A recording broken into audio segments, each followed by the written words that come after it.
계속해서 하이델베르크 요리문답을 우리가 말씀을 나누고 있는데요. 오늘이 40주일 차입니다. 거의 5분의 중에서 5분의 4가 지나가고 이제 거의 막바지를 달려가고 있습니다. 우리가 하이델베르크 요리문답을 보면서 기억할 것은 우리가 살아서나 죽어서나 우리의 유일한 위로는 오직 예수 그리스도시라는 것입니다. 그리고 그리스도께서 우리에게 주신 그 은혜와 그 사랑 받은 자로서 구원받고 그 능력을 소유한 자로서 이제 우리가 어떻게 살아갈 것인가 하는 것이 이제 우리에게 남은 과제라는 것입니다.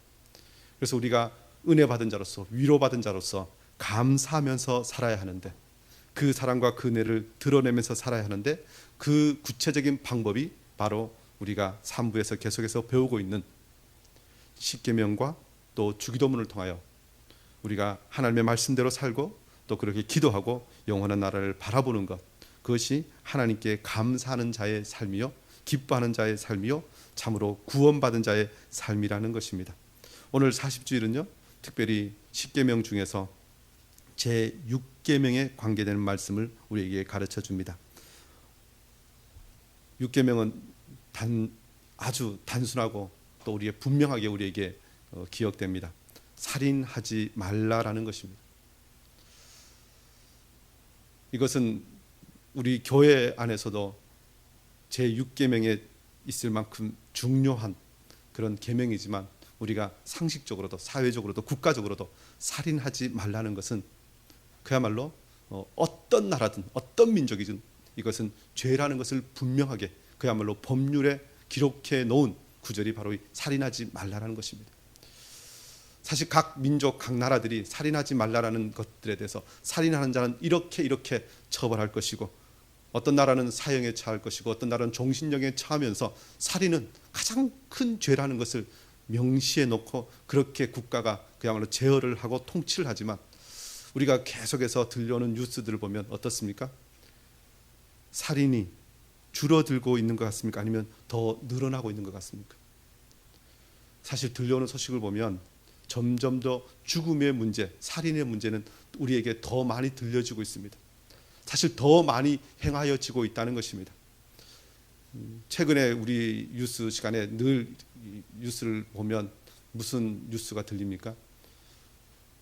30년 전에 화성 연쇄살인 사건이 있었는데, 그 연쇄살인 사건의 범인이 이 DNA 분석을 통하여 지금 잡혔다는 것입니다. 그런데 그의 죄가 조금밖에 없는 줄 알았더니 점점 조사해 보니까 점점 더 많이 나왔다는 것입니다. 지금도 계속 조사 중에 있는데요. 사실 이렇게 우리에게 알려진 그런 사건뿐만 아니라 많은 사건들이 지금 일어나고 있습니다. 과학 문명이 발달하고 인간의 지식이 더 많아지고 또 국가가 더 철저하게 통제하고 법을 집행하면 살인 사건과 같은 이런 강력 범죄가 줄어야 하는데 그렇지 않다는 것입니다. 사람들은 어떻게 하든지 더 죄를 짓습니다. 하나님 앞에서 어떻게 살아야 할지, 더 나아가서 하나님께서 주신 그 말씀의 정확한 명령에 순종하지 않으면 인간의 방법으로는 이 문제를 해결할 수 없다는 것입니다. 그래서 오늘 말씀은 우리에게 다시 한번 이 6계명이 우리에게 주시는 말씀의 진리가 무엇인지, 어떻게 우리가 이것을 잘 행하여서 하나님의 뜻을 이룰 것인가에 대해서 가르쳐 줍니다. 오늘 읽은 본문 말씀 마태복음 5장 17절부터 26절까지 말씀도 우리에게 무엇을 말씀합니까? 오늘 17절부터 20절까지 말씀 보면요, 예수님께서 이 땅에 오신 것은 율법을 폐하러 오신 것이 아니요 완전하게 하시려고 오셨다고 말씀합니다.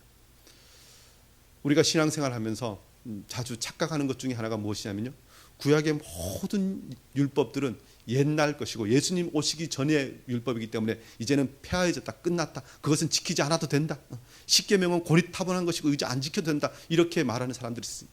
이제는 그냥 예수님만 믿기만 하면 천국 가니까 그런 것들은 다 그렇게 따지지 말자고 그렇게 이야기하는 사람들이 있습니다.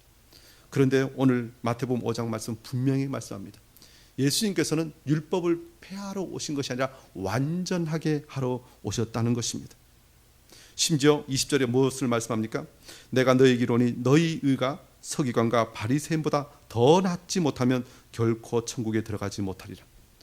그 당시에 율법을 최고로 잘 지킨다고 했던 서기관과 바리새인들보다 우리가 예수 그리스도를 믿는 자로서 성령의 충만함과 그 인도함을 받는 자로서 그들보다 더 완벽하게 하나님의 뜻에 따라 하나님의 말씀 따라 살아가야 한다는 것입니다. 그것이 예수님의 기준이라는 것입니다. 그리고 21절부터 22절 말씀도 계속 무엇을 말씀합니까? 살인하지 말라. 살인하면 그야말로 사형에 처해진다. 이것이 구약의 율법인데요. 그런데 예수님께서는 그 기준을 한껏 더 높여 놓으셨습니다. 무엇까지도 살인이라고 말씀하십니까? 형제에게 노하는 자마다 심판을 받게 된다고 말씀합니다. 우리는 가끔 이렇게 분노하고 화를 내고 또 그것이 당연한 것처럼 이야기하고 저 사람이 저렇게 했기 때문에 나는 그렇게 한다 하고 이야기하는 그 모든 것들이 사실 오늘 말씀의 기준에 비춰보면 그렇게 편한 것이 아닙니다. 우리가 잘하고 있는 것이 아니라는 것입니다. 형제에게 노하는 자마다 심판을 받게 된다고 분명히 말씀합니다. 이 심판이라는 것은 무엇을 전제하는 것입니까? 그 행한 것이 죄라는 것을 전제하는 것입니다. 하나님께서 싫어하시는 것임을 전제하는 것이 바로 심판입니다. 심지어 형제에 대하여 이 라가라 하는 자는 공회에 잡혀가게 되고, 이 라가라는 것은 이 예수님 당시에 사람들이 그냥 어떤 사람들에서 우리 말로 그냥 바보, 천치 이렇게 다른 사람을 비하하고 욕하던 그런 욕설입니다. 그러니까 다른 사람에 대해서 욕설하는 것조차도 하나님께서는 인정하지 않으신다는 것입니다. 죄라고 말씀하십니다. 형제에 대해서 미련한 놈이라고 단정하고 단죄하는, 그렇게 판단하는 것조차도 무엇을 말씀합니까? 그런 사람은 지옥불에 들어가게 되리라. 이 지옥불에 들어간다는 것은 성경에서는 살인죄와 같은 그런 엄중한 죄, 하나님의 나라 밖에 있는 자에게 해당하는 말인데, 그렇게 하는 자, 이 다른 사람에 대해서 미련한 놈이라고 이야기하는 자들은 그렇게 하나님께서 취급하시겠다는 것입니다. 오늘 이 읽은 본문 말씀 23절부터 26절까지도 무엇을 말씀합니까? 더 나아가서 이렇게 살인에 대해서 말씀하시다가 갑자기 화제를 전환합니다. 예배하는 것으로, 제사하는 것으로 예수님께서 화제를 전환하시는 것처럼 보이는데요. 그런데 그것이 다 연결되어 있습니다.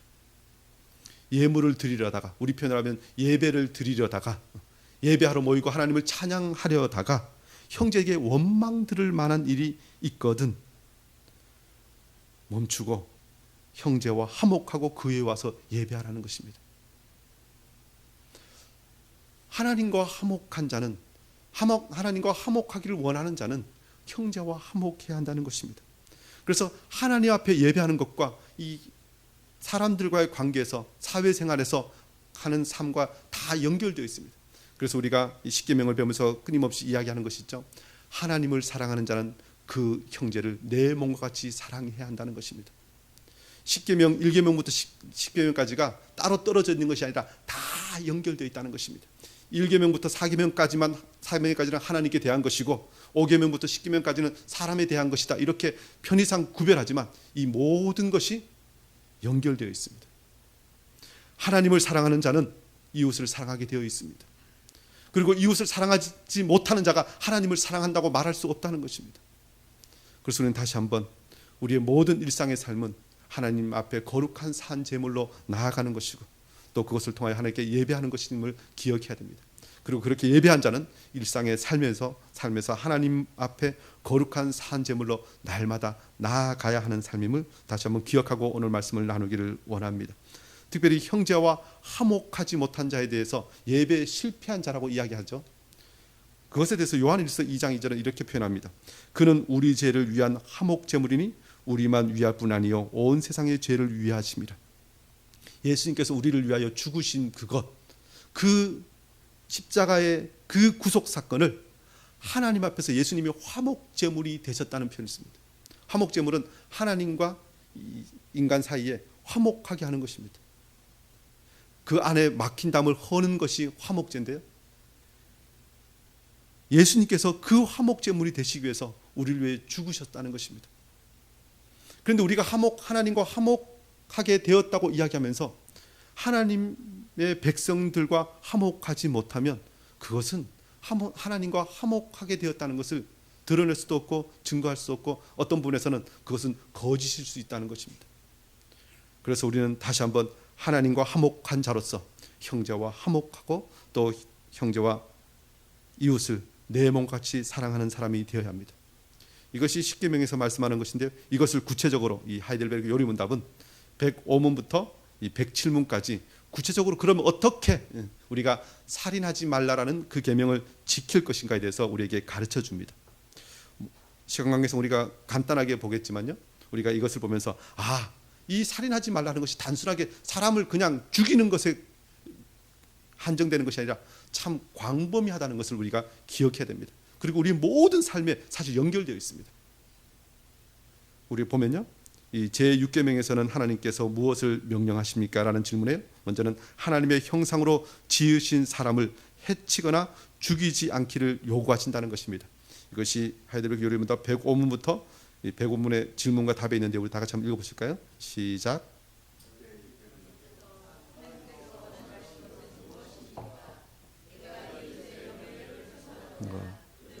하거나 죽이지 않기를 원하십니다.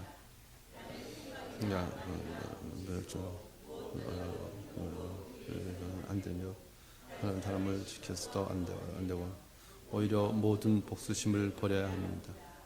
더 나아가 자기 자신을 해쳐서도 안 되고 부주의하게 위험에 빠뜨려서도 안 됩니다. 그러므로 삶을 얻기 위하여 국가는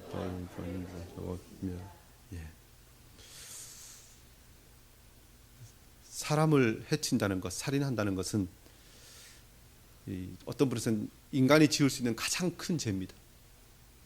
그런데 그 가장 큰 죄를 그냥 보통 사람이 살인하는데요. 그냥 거기서 살인해서 시작해서 살인해서 마치는 것이 아니라 살인까지 가기 위해서 인간의 모든 행동들, 생각들은 사실 이렇게 전진합니다. 그래서 그 시작을 막지 못하면 결국 살인까지 이르게 됩니다. 그리고 이 살인은 하나님께서 가장 싫어하시는 죄 중에 하나고요. 또 인간의 실패, 인간의 죄의 결과에 가장 먼저 드러났던 것이 이 살인죄입니다. 우리가 잘 알고 있듯이 에덴 동산에서 쫓겨난 아담과 하와가 아들을 낳습니다. 그 아들이 가인과 아벨인데요. 그 가인과 아벨이 결국 나중에 어떻게 됩니까? 가인이 아벨을 죽입니다. 그래서 우리가 보통 가인을 인류 최초의 살인자라는 별명을 지어줍니다. 그런데 그 살인이 어디서부터 시작되었는지 보면요. 그냥 집에서 재산 싸움 하다가 살인하지 않았습니다. 먹는 것 갖고 살인이 시작되지 않았습니다. 놀랍게도 그것이 하나님 앞에 제사하는 문제부터 시작됐다는 것입니다. 가인과 아벨이 제사를 했는데 하나님께서 아벨의 것은 받으시고 가인의 것은 받지 않으셨습니다. 그런데 거기로부터 가인의 마음이 뒤틀어져서 결국 살인이 이르게 됩니다. 하나님과의 관계가 깨어지니까 인간과의 관계가 깨어진다는 것입니다. 저와 여러분이 오늘 이 시간 하나님께 예배하는데요. 이 예배가 그렇게 중요합니다. 우리가 행하는 모든 것은 하나님의 이름으로 행하는 것이고요. 우리가 가지고 우리가 모든 것을 누리면 다 하나님의 것입니다. 그래서 우리가 하나님 앞에서 제대로 살아가는 것은 결국 하나님께 영광 돌리는 것이고 또 그것을 통하여 온 세상을 하나님께서 다스리심을 보여주는 것입니다. 그래서 이 부분에 대해서 구체적으로 계속해서 가르쳐 주는데요. 먼저는 보면요. 살인은 이웃의 명예를 훼손하거나 그들을 미워하지 않아야 한다는 것입니다. 그래야 살인하지 않을 수 있습니다. 이웃의 명예를 훼손하거나 그들을 미워하는 것부터 살인의 그 씨가 싹트기 시작한다는 것입니다. 창세기 9장 6절에 이렇게 말씀합니다. 다른 사람의 피를 흘리면 그 사람의 피도 흘릴 것이니 이는 하나님이 자기 형상대로 사람을 지으셨음이니라. 사람과 다른 동물들과의 차이에 대해서 성경은 사람은 하나님의 형상대로 지음을 받았다는 표현을 씁니다. 동물을 죽이는 것을 살인이라는 표현을 쓰지 않습니다. 사람을 해하는 것을 살인이라는 표현을 쓰는데 왜 사람을 행하는 것을 살인이라고 그러냐면 그리고 이것을 하나님께서 왜 싫어하시고 심판하시겠다고 말씀합니까? 사람은 하나님의 형상대로 지음받은 존재이기 때문에 그렇습니다. 하나님의 영광을 드러내는 존재이기 때문에 그렇습니다. 하나님께서 지으신 피조물 중에 하나님의 그 속성이 가장 많이 드러나 있는 존재이기 때문에 그렇습니다. 꼭 관계가 어떤 관계냐면요, 우리가 하나님의 형상을 가진 사람에 대해서 오늘 본문에 쭉 드러나지만 이런저런 것으로 비판하고 나가라 하고 그리고 결국 해치게 되면, 우리가 보통 혹시 그렇게 일상생활에서요, 혹시 뭐 가정에서 요리를 열심히 내가 했어요. 그런데 그 요리는 내가 하고 딱 놔두면 일단 나와 떨어져 있잖아요. 그런데 그 요리를 맛본 누군가가 에이 누가 만들었어, 이렇게 맛없는 걸 만들었어, 그러면 누가 기분 나쁘죠? 예, 그거 만든 사람. 어떤 작품을 만들었는데 그것에 대해서 누군가가 하면 그 작품 정도가 아니라 그것을 만든 사람에 대한 그야말로 욕이라는 것입니다. 사람에 대해서 살인하지 말라는 것은 하나님의 형상으로 만드신 그 사람에 대해서 건드리는 것은 하나님의 영광과 하나님의 존재까지 침범하는 것이라는 것입니다. 그래서 다른 것보다 살인에 대해서 하나님께서 엄중하게 처리하고 심판하신다고 말씀하는 것입니다. 오늘 본문 말씀 이 마태복음 5장 21절에 우리가 아까 살펴보았던 것처럼요, 형제에게 노하는 자마다 심판을 받게 되고 형제에 대하여 나가라는 자는 공회에 잡혀가게 되고 미련한 놈이라 하는 자는 지옥불에 들어가게 되리라.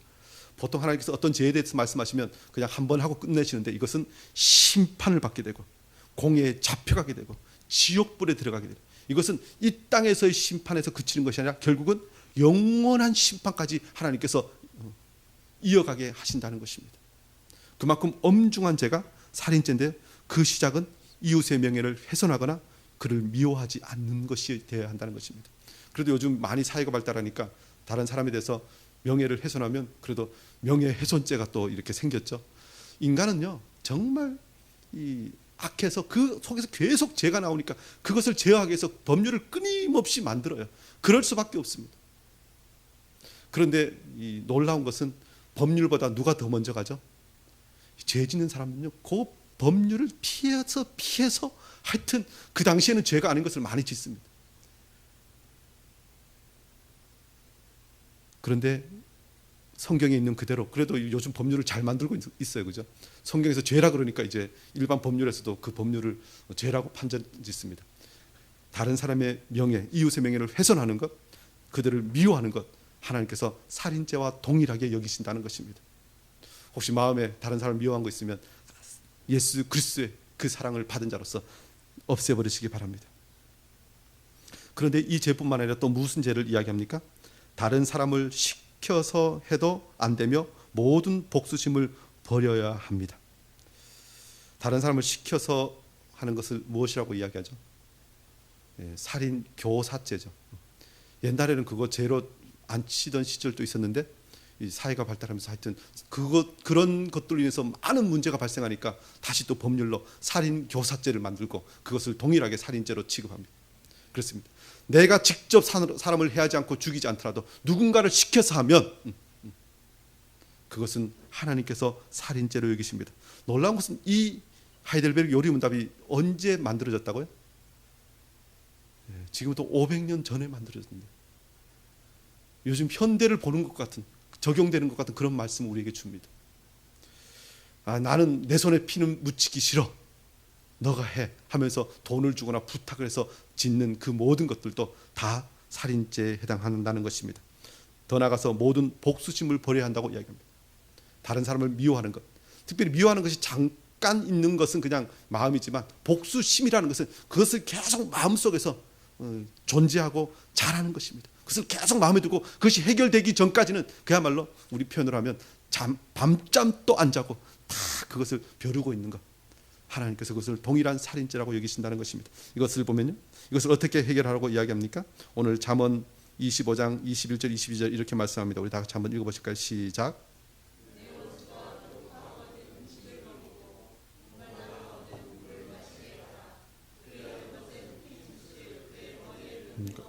것이요 여호와께서 갚아주시리라. 예, 원수, 복수심이 있을 수밖에 없는 그 사람에 대해서 배고파면 음식 먹이고 목말라면 물을 마시게 하는 것, 이것이 하나님의 뜻이라는 것입니다. 원수를 사랑하라는 것은 신약에만 있는 말씀이 아니라는 것입니다. 잠언은 분명히 구약이죠. 구약에서도 하나님께서 원수에 대해서 이렇게 대하라는 것입니다. 왜요? 원수를 갚는 것은 하나님께 있기 때문에 그렇습니다. 하나님께서 심판자이시고 살아 역사하시는 분이시기 때문에 우리가 억울한 일을 당하고 고난 가운데 있을 때 하나님께 다 아시고 갚아주시니, 하나님의 살아계심을 믿는다면, 하나님이 심판자이심을 믿는다면 우리는 하나님의 말씀에만 순종하라는 것입니다. 그것이 하나님의 계명이요 명령이라는 것입니다. 저와 여러분이 하나님의 살아계심, 하나님의 심판자 되심을 믿고 억울하고 분한 일이 있더라도, 원수가 있더라도 그 모든 복수심을 내려놓고 사랑하는 그런 삶을 살기를 원합니다. 더 나아가서 또 무엇을 이야기합니까? 자기 자신을 해치거나 고의로 위험에 빠뜨려서도 안 된다고 이야기합니다. 이것을 하이델베르그 요리음답은 이렇게 말씀하죠. 더 나아가 자기 자신을 해쳐서도 안 되고 부주의하게 위험에 빠뜨려서도 안 됩니다. 그러므로 살인을 막기 위해서 국가는 또한 칼을 가지고 있습니다. 사실 살인에 대해서 엄정한 심판을 하죠. 심지어 살인한 자를 사형에 처하기도 합니다. 우리나라는 종신형에 보통 처해서 이렇게 모든 것들을 처리하는데요. 왜 그렇게 살인한 자를 따로 감옥에 가두고 또 사형에 처합니까? 그 살인죄를 그냥 두면 이것이 점점점 그야말로 확장되어서 더 많은 사람을 죽일 수 있고, 살인이 아무렇지도 않게 여기면서 더 많은 사람이 죽게 되는 일들로 커지기 때문에 그렇습니다. 그래서 국가는 그 죄에 대해서 엄정하게 처리함으로써 국가가 하는 일뿐만 아니라 또 하나는 자기 자신을 해치는 것, 그리고 고의로 위험에 빠뜨리는 것, 이것을 하면 안 된다는 것입니다. 여러분 혹시 일상생활에서 아주 조심하는 사람 있죠? 그 사람 그렇게 조심하게 살아고 그러면 오늘 말씀 보면요, 조심 살아야 합니다. 자기 자신 스스로를 해치지 않아야 합니다. 위험에 빠뜨려서는 안 됩니다. 사실 요즘 스포츠 중에 아주 그 익스트림 스포츠라고 해서 굉장히 위험한 것을 찾아가는 스포츠도 있는데, 모르겠습니다. 그렇게 좋은지 모르지만 사실 어떤 분에서는 위험한 것이면 좀 줄이는 것이 좋습니다. 그런데 이 부분은요, 사실 이것보다 우리에게 더 가까이 다가오는 것이 있죠. 자기 자신을 해치거나 사실 스스로 목숨을 버리는 것입니다. 이 부분에서 요즘 사회적으로 많은 문제가 있죠. 많은 우리 그런 소식을 들려옵니다. 사실 뉴스에 보면, 사회 통계를 보면 한국 사회에서 거의 OECD 국가 중에 엄청나게 순위가 높게 우리나라의 자살률이 높다는 이야기를 듣습니다. 그런데 성경은 이것에 대해서 무엇을 말씀합니까? 먼저 우리 마태복음 4장 6절 7절 말씀은 주님께서 우리에게 이렇게 말씀하십니다. 우리 다 같이 한번 읽어보실까요? 시작. 아들이거든 뛰어내리라. 기록되었을 때 그가 너를 위하여 그의 사자들을 명하시니 그들이 손으로 너를 받들어 발이 동에 부딪히지 않게 하리로다 하였느니라. 예수께서 이르시되 기록되었을 때 주 너의 하나님을 시험하지 말라 하였느니라 하시니, 사탄이 예수님에 대해서 시험합니다. 성경에 하나님께서 지키신다고 그랬으니까 이곳에 뛰어내려봐라.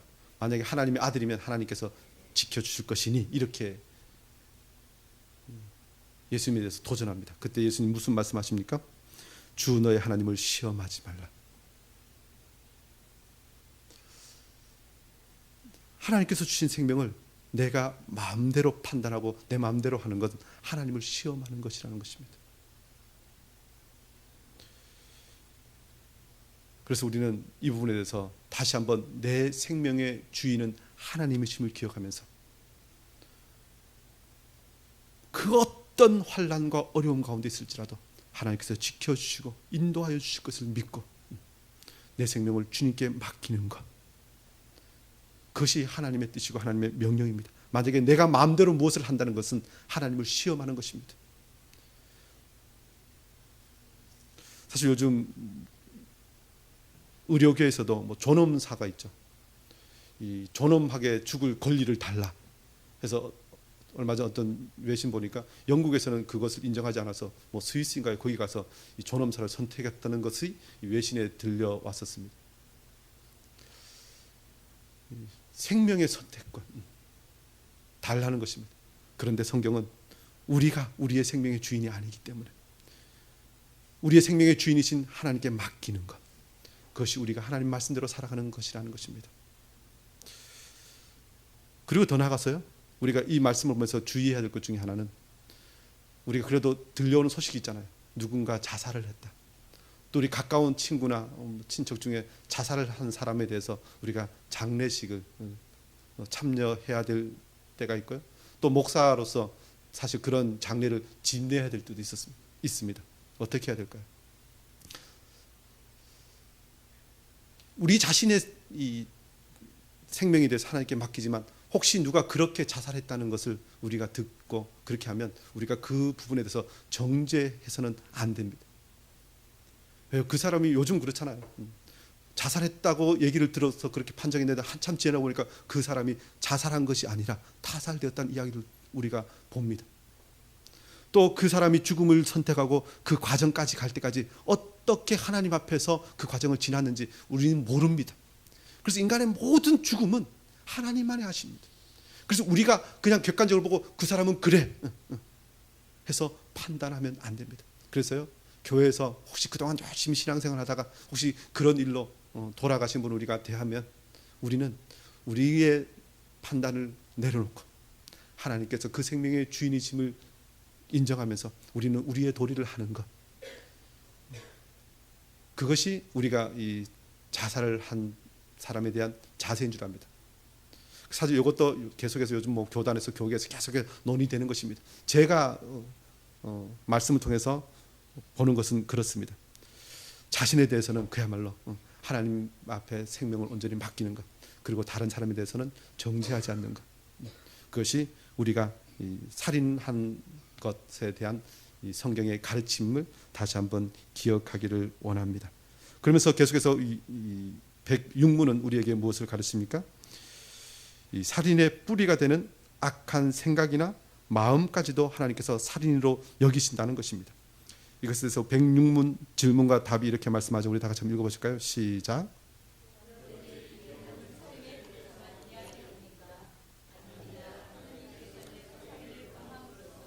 살인의 분노하려는 시기, 증오, 분노, 복수심을 미워하시며 이 모든 것들을 살인으로 여기신다고 가르칩니다. 예.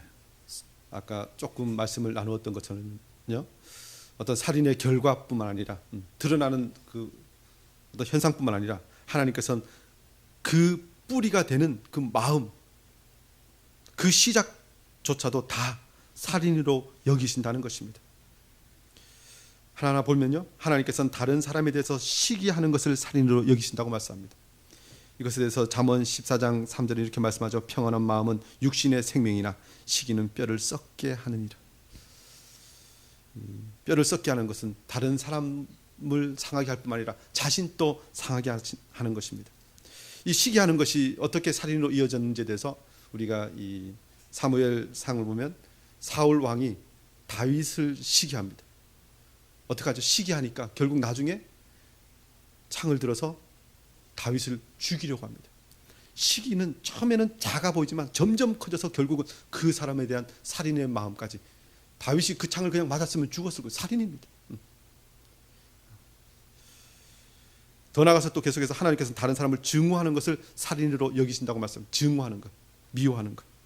요한일서 3장 15절에 이렇게 말씀하죠. 우리 다 같이 한번 읽어보실까요? 시작.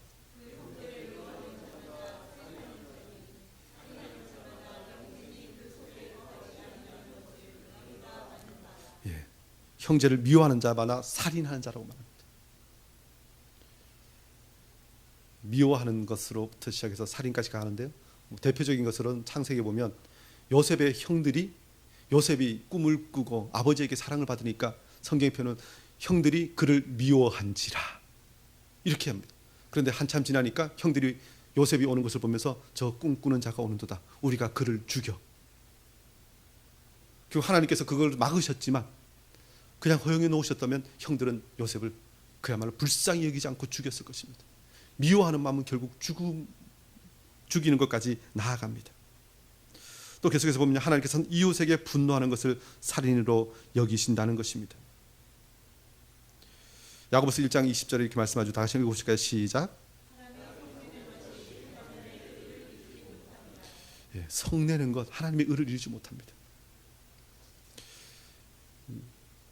창세기에 많은 사건들이 있지만 그 중에 하나가 무엇이냐면요, 야곱의 12아들 중에 이 시므온과 레위가 어떤 일을 하냐면요, 그의 누이 디나가 세겜성에서 큰 욕을 보고 돌아옵니다. 그러자 시므온과 레위가 그 세겜성을 그야말로 가서 칼로 쳐 다 죽입니다. 우리 어떤 감정적으로 보면 내 누이를 그렇게 처참하게 짓밟은 그놈들 용서할 수 없다 하고 분노를 일으킬 것이 당연할 것입니다. 그래서 시몬과 레위가 그렇게 칼로 다 죽였어요, 남자들을. 그런데 그 부분에 대해서 나중에 야곱이 그 아들들을 축복하면서 어떤 기도합니까? 시몬과 레위에 대해서 그들의 모든 분노가 혹독하고 맹렬하니 그들은 저주를 받아 이스라엘 중에서 흩어질 것이다. 그들의 분노에 대해서 하나님께서 저주를 내리셨다는 것입니다. 저와 여러분이 혹시 이렇게 분노가 발생합니까? 참아야 합니다. 뭐 일반 속담에서도 참으린 자 뭐 몇 개면 살인 또 면한다 이런 표현이죠. 성질을 죽이십시오. 더 나아가서요, 하나님께서는 사람에 대한 복수심을 살인으로 여기신다고 말씀합니다. 신명기 19장 6절에 이렇게 말씀하죠. 우리 다 같이 한번 읽어보실까요? 시작. 땅 하나지 아니하나 두렵건대 그 피를 보복하는 자의 마음이 복수심에 불타여 살인자를 뒤쫓는데 그 가는 길이 멀면 그를 따라볼까 하노라. 이거 도피성에 관한 구문인데요. 그냥 두 사람이 같이 일하다가 그냥 도끼날이 빠져갖고 옆에 사람을 쳐서 그 사람 죽였습니다. 고의로 죽일 마음이 없었는데 죽었습니다. 그래서 그 죽인 사람이 아이고 살아야 되겠다 하고 도피성으로 피하여 이제 도망갑니다. 그런데 그 죽음을 당한 자의 아들이 아무리 고의가 아니라도 그래도 우리 아버지가 돌아가셨는데 마음에 복수심이 불타서 그 죽인 사람을 쫓아가는 것입니다. 그러다가 그 길이 멀면 쫓아가다가 죽일까 하여 하나님께서 도피성을 전국 각지에 가까운 곳에 두라고 말씀하시는 것입니다. 이성으로는 그럴 수도 있어 그렇지만 사람의 감정은 복수심은 점점 커져서 결국 사람을 죽이는 데까지 이르게 된다는 것입니다. 그래서 우리는 우리의 마음속에 있는 복수심, 이 모든 것들로부터 살인이 시작되는 것을 기억하면서 우리가 늘 예수 그리스도의 사랑으로 그 은혜로 채우면서 우리 속에 있는 모든 원망과 시기와 복수심들 이런 것들을 제하고 하나님의 뜻을 이루어가야 할 줄 압니다. 특별히 성경은요, 이 살인에 대해서 이야기하면서 이 죽음의 문제, 생명의 문제를 여러 가지로 사실 이야기합니다. 우리가 이 육체적 생명을 빼앗는 것도 살인이지만 또 어떤 것을 살인이라고 이야기합니까? 사람의 관계를 단절시키는 것. 그야말로 사회 속에서 한 사람을 왕따시켜서 매장하는 것. 이 매장이라는 표현을 쓰잖아요. 이게 살인과 똑같은 것입니다. 관계를 끊어버리게만 하는 것. 이거 살인입니다. 또 성경에 어떤 표현이냐면요, 둘째 사망이라는 표현을 씁니다. 하나님을 믿는 사람은, 예수 그리스도를 믿는 사람은 죽어 천국 가지만 예수 그리스도를 믿지 않고 죽는 사람은 그 사람이 죽어서 지옥 가는 것을 둘째 사망이라는 표현을 씁니다. 그런데 지옥 가는 것이, 지옥 가면 그냥 끝납니까? 아닙니다. 영원토록 지옥불에 떨어져서 살게 됩니다. 뭔가 유지되는데 그것을 사망이라는 표현을 씁니다. 왜 그럴까요? 그것은 더 이상 하나님과의 관계가 끊어지는 곳입니다. 그래서 그것을 둘째 사망이라는 표현을 씁니다. 그러니까 우리가 사망이라고 할 때는, 누군가를 살인했다고 할 때는 그 하나님과의 관계가 끊어지는 것도 이야기합니다. 하나님께서 이 모든 것을 행하면 다 살인하는 것이라고 말씀한다는 것입니다. 그래서 우리가 이 사회에서도요, 뭐 직장에서나 학교에서 관계들을 잘 지켜가는 것, 그것도 계명을 지키는 것임을 기억했으면 좋겠습니다. 더 나아가서 세 번째는요, 하나님께서는 우리 이웃을 자기 자신과 같이 사랑하라고 말씀합니다. 살인하지 말라 해서 그치는 것이 아니라 하나님께서는 이웃을 내 몸과 같이 사랑하라고 말씀하셨다는 것입니다. 우리 107문 질문과 답을 한번 읽어보실까요? 시작. 이 계명을 다 지킨 것입니까? 아닙니다. 하나님께서는 지우와 순간 사랑하여 인내와 화평과 온유와 자비와 친절을 보이고 우리가 할 수 있는 한 그들을 해악으로부터 보호하며 심지어 원수들에게도 행하라고 하셨습니다. 예. 요한일서 4장 20절에 이렇게 말씀해요. 누구든지 하나님을 사랑하노라 하고 그 형제를 미워하면 이는 거짓말하는 자니 보는 바 그 형제를 사랑하지 아니하는 자는 보지 못하는 바 하나님을 사랑할 수 없느니라. 형제를 사랑하라고 말씀하셨는데 그 사랑은 결국 하나님과 관계되는 것이라고 이야기하죠. 그리고 살인하지 않는 비결은, 미워하지 않는 비결은 결국은 사랑하는 것입니다. 제가 늘 말씀드리듯이 죄를 안 짓는 비결은 그냥 안 짓고 가만히 있는 것이 아니라 적극적으로 선을 행하는 것이 죄를 안 짓는 비결입니다. 동일하게 살인하지 않고 미워하지 않고 다른 사람을 해치지 않는 비결은 그냥 가만히 있는 것이 아니라 안 하는 것이 아니라 내 이웃을, 형제를 내 몸같이 사랑하는 것, 그것이 살인하지 않는 것이라는 것입니다. 그래서 그러려면 어떻게 해야 된다고 말씀합니까? 이웃에 대하여 인내와 화평과 온유와 자비와 친절을 보여야 합니다. 증오 시기가 아니라 인내, 화평, 온유, 자비, 친절. 예수님께서 마태복음 7장 12절에 무엇을 말씀하십니까? 우리 다 같이 읽어보실까요? 시작. 이렇게 대접을 받고자 하는 대로 너희도 남을 대접하라. 이것이 율법이요 선지자니라.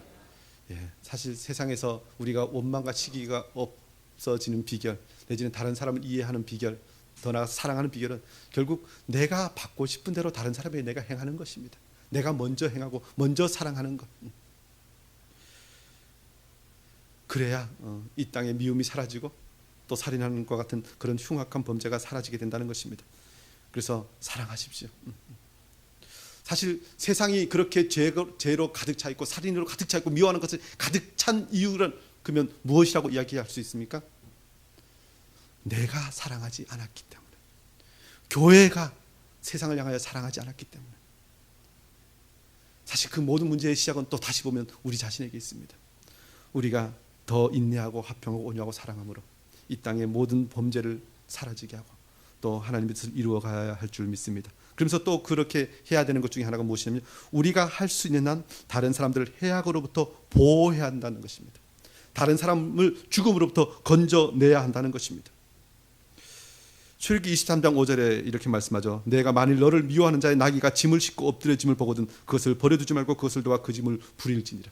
내 원수의 집에 나귀가 넘어져 있는데 보통 같으면 야, 저 잘난 척 하더니만 잘 됐어 하고 이렇게 가지 말고 그 집에 나귀가, 더 나아가서 그 집에 재물이 손해를 보게 생겼으면 가서 도와주라는 것입니다. 원수일지라도.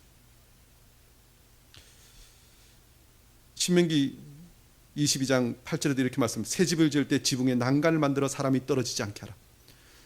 이스라엘 지붕은 위에 이렇게 보통 옥상이 있죠. 근데 난간이 없으면 떨어져서 사람이 상하게 되는데 집을 지을 때 난간을 지으라는 것입니다. 말씀에 있습니다.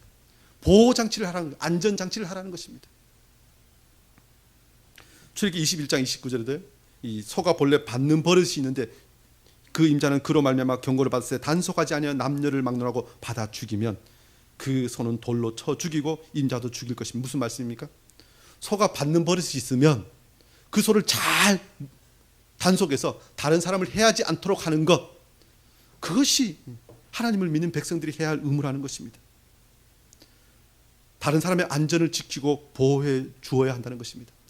이 산업 활동할 때, 건축을 할 때라든가 할 때 사실 안전장치를 하지 않아서 이런저런 사고가 났다는 이야기를 많이 듣습니다. 우리 그리스도인들의 사업하시는 분들은 돈이 좀 더 들더라도, 시간이 좀 미뤄지더라도 생명을 구하는 일에, 안전장치에 더 많은 투자를 하시고 더 많은 배려를 해 주셔야 합니다. 그것이 하나님의 뜻입니다. 운전할 때도 마찬가지입니다. 요즘 운전할 때 보면 난폭 운전은 살인 행위입니다 하는 문구도 제가 본 적이 있습니다. 난폭 운전하는 건 다른 사람의 생명을 해하는 것입니다. 음주 운전도 다른 사람을 해하는 것이라고 요즘 더 엄격하게 하는데, 조금의 실수로 다른 사람을 생명을 해하는 것들을 가능성이 있다면 우리는 그것을 하지 말아야 합니다. 다른 사람의 생명을 해하지 않도록 조심하는 것, 그것도 살인하지 말라는 계명을 지키는 것임을 기억하기를 원합니다. 더 나아가서 무엇을 말씀합니까? 하나님께서는 심지어 원수에게도 선을 행할 것을 명령하셨다고 말씀합니다. 로마서 12장 20절도 이렇게 말씀하죠. 우리 다 같이 읽어보실까요? 시작.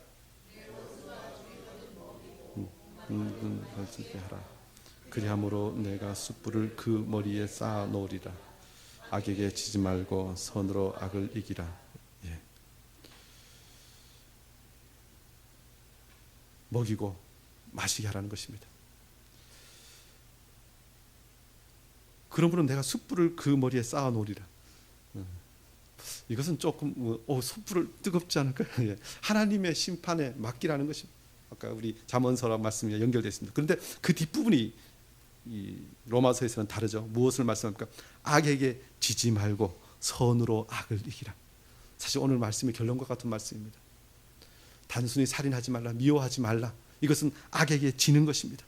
그런데 이웃을 내 몸같이 사랑하는 것, 그리고 나의 모든 것을 내어줄 수 있으면 내어주는 것, 그것이 선으로 악을 이기는 것입니다. 그런데 이것을 우리가 할 수 있습니까? 사실 인간 본성으로는 불가능합니다. 그런데 이것을 해주신 분이 누구십니까? 우리 주 예수 그리스도께서 우리가 하나님과 원수 되었을 때 우리를 위하여 죽으시고 우리를 위하여 내어주심으로 이 모든 것을 행하셨다고 말씀합니다. 우리가 그 사랑을 받은 자로서, 그 은혜를 누리는 자로서 그렇게 행할 때 우리가 예수 그리스도의 사람임을 세상이 보게 된다는 것입니다. 저와 여러분이 오늘 말씀을 따라서 하나님의 말씀을 기억하여 철저하게 우리의 삶 가운데 살인하지 않는 자가 되기를 원합니다. 형제를 미워하는 것이 아니라 형제를 품고 위하여 기도하고 더 나아가 그들에게 주님의 사랑을 전하는 자가 되기를 원합니다. 특별히 이것이 생명을 전하는 것입니다. 그런데 이 형제를 살인하지 말라 하는 것의 마지막을 보면요, 무엇이냐면요, 결국 최고의 사망은 무엇입니까? 결국 천국에 가지 못하는 것입니다. 결국 그 사람을 천국에 들어가게 하는 것, 그것이 생명을 건지는 것인데, 그건 단순히 그냥 먹는 것, 주는 것, 내 물질을 주는 것을 뛰어넘어서 무엇을 주어야 합니까? 복음을 증가하는 것, 영원한 생명을 주는 것. 결국 이것이 하나님께서 우리에게 주신 최종적인 명령입니다. 저와 여러분이 복음을 전함으로, 그들의 생명을 구함으로 이 계명을 온전히 지키는 복된 인생 되기를 원합니다. 사실 우리는 할 수 없습니다. 그러나 주의 성령께서 우리를 가능하게 하실 것입니다. 서기관과 바리새인보다 그 의가 낫지 못하면 안 된다고 말씀하셨습니다. 그들은 자기의 힘으로 행하려다 결국 실패했지만 우리는 나의 힘이 아니라 주의 성령에 의지해서 그 모든 것을 행함으로 오늘 이 시간 또 예수 그리스도의 살아계심을 세상 가운데 증거하고 생명을 구하는 복된 인생 되시기를 주의 이름으로 축원합니다. 기도하겠습니다.